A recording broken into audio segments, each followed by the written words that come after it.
అందరికీ నమస్కారం. మా ఛానల్ మనోవిజ్ఞానం doctor DV Ramanamurthy PhD official powered by Ramadevi foundation హైదరాబాద్‌కి పునఃస్వాగతం. హలో! నేను మీ doctor DV Ramanamurthy PhD in management, formerly dean and professor in management, presently founder director, Attitude Positive Behavior Management Training Solutions Hyderabad. ఈరోజు మనం కంపారిజన్ సిండ్రోమ్ గురించి మాట్లాడుకుందాం. ఇతరులతో పోల్చుకుంటే సంతోషం దక్కదు అన్న మాట అక్షరాల నిజమే కదా. అయితే ఇవాళ ఒక చిన్న నీతి కథతో మొదలుపెడదాం. గాడిద పిచ్చుకల కథ.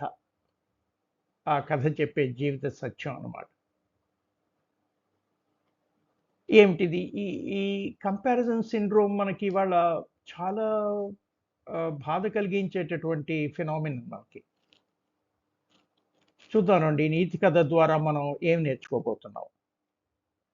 జీవితాన్ని నాశనం చేసే ఒకే ఒక అలవాటు పోల్చుకోవటం.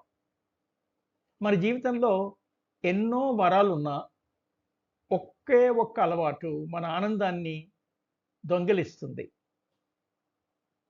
అది ఇతరులతో పోల్చుకోవటం అన్నమాట.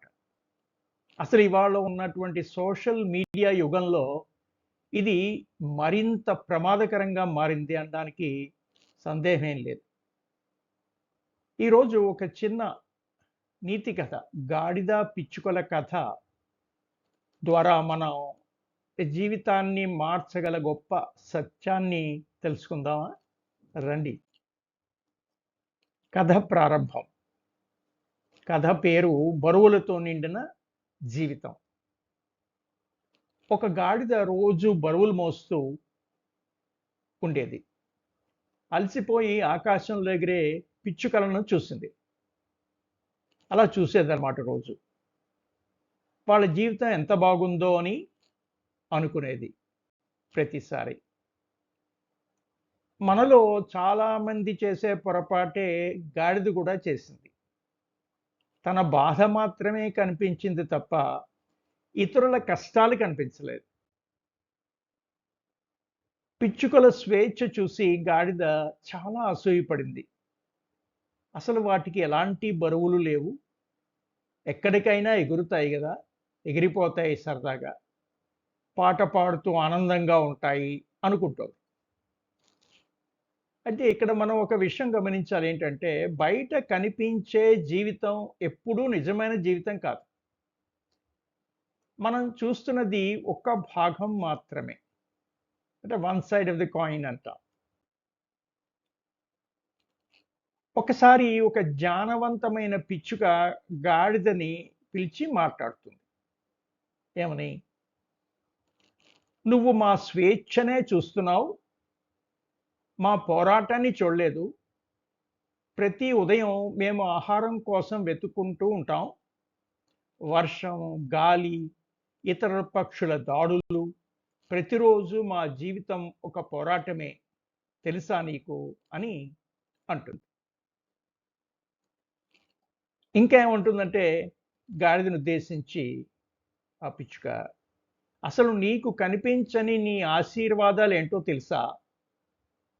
ఏమిటవి అంటే, నీకు ఆహారం ఉంది, నీకు యజమానున్నాడు, రాత్రికి ఆశ్రయం ఉంది, నీకున్న వరాలు నీకు సాధారణంగా అనిపిస్తాయి, కానీ అవి అవే మరొకరికి కల కదా, ఆలోచించావా అంటుంది పిచ్చుక గాడిదను ఉద్దేశించి. అప్పుడు గాడిదకి నిజం అర్థమైంది.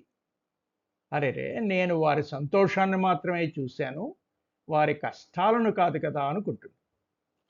మన జీవితంలో చాలా భాగం మనకేంటంటే చాలా బాధలు నిజంగా సమస్యల వల్ల రావు, పోలికల వల్ల చేస్తాయి. ఇప్పుడు చూస్తే మనకి ప్రస్తుత ప్రపంచంలో సోషల్ మీడియా ప్రపంచం ఏలుతోంది, తెలుసు కదా మనకి. మన జీవితాల్ని ప్రభావితం చేసేటటువంటి సోషల్ మీడియా. అందులో మనము చూసేటటువంటి పోస్ట్‌లు అంటే రీల్స్ గానీ, వీడియోస్ గానీ ఏమైనా సక్సెస్ పోస్ట్‌లు కనిపిస్తాయి. లగ్జరీ ఫోటోస్ ఉంటాయి. వెకేషన్ రీల్స్ ఉంటాయి. అందమైన ప్రదేశాలకి ఆనందంగా వెళ్ళేటటువంటి ఫోటోలు కనిపిస్తాయి. హ్యాపీ ఫేసెస్సే ఉంటాయి. ఎందుకంటే ఎవరు ఫెయిల్యూర్స్ ఫ్లాష్ చేయరు గదా! అందరూ సక్సెస్సే పంచుకోవడానికి ట్రై చేస్తారు. ఇలాంటి సోషల్ మీడియాలో ప్రతి ఒక్కరూ తమ జీవితంలోని హైలైట్స్ మాత్రమే చూపిస్తారు. అందరికీ తెలిసిన విషయమే గదా! మనం వాటిని చూసి మన జీవితానికి తీర్పు చెబుతాం. అది అత్యంత ప్రమాదకరంగా మనం గుర్తించాలి. అసలు ఒకరితో పోల్చుకుంటే అసలు ఆ పోలికలు ఏమి దోచుకుంటాయి?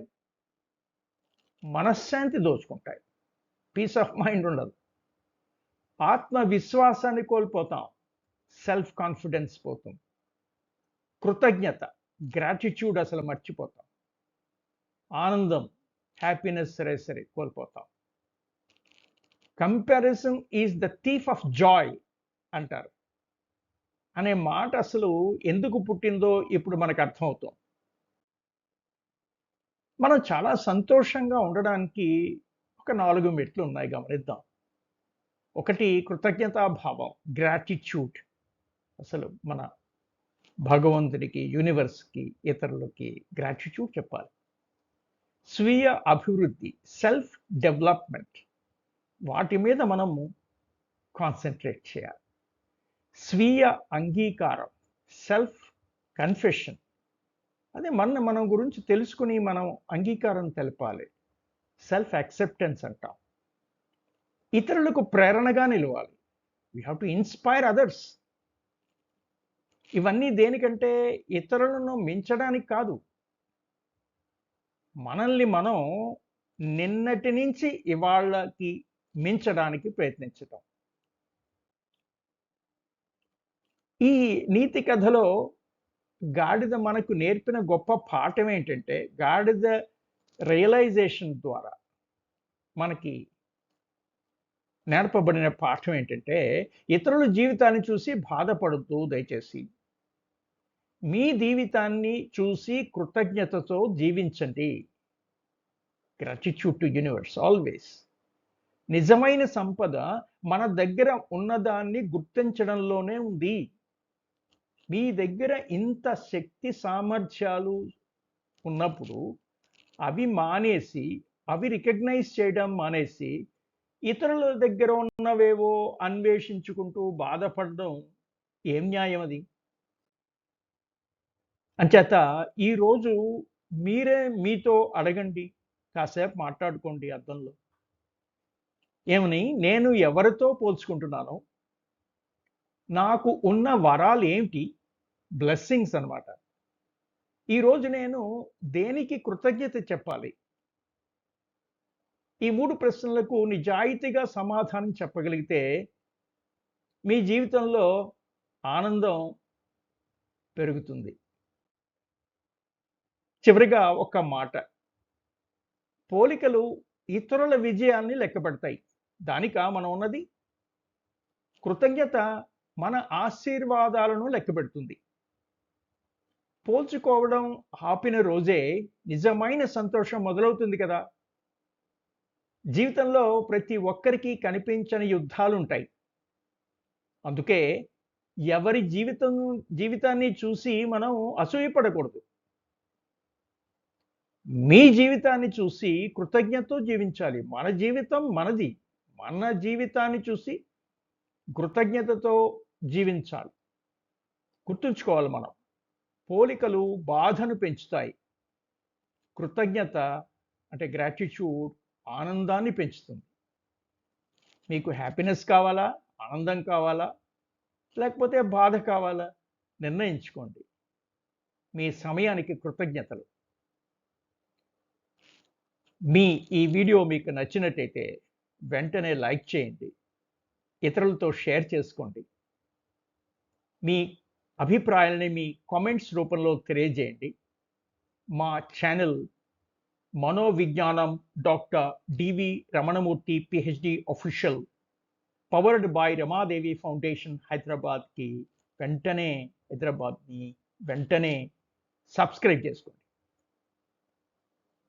మరొక సృజనాత్మక వీడియోతో మీ ముందుకు వస్తాం. అంతవరకు సెలవు. నమస్కారం. All the best.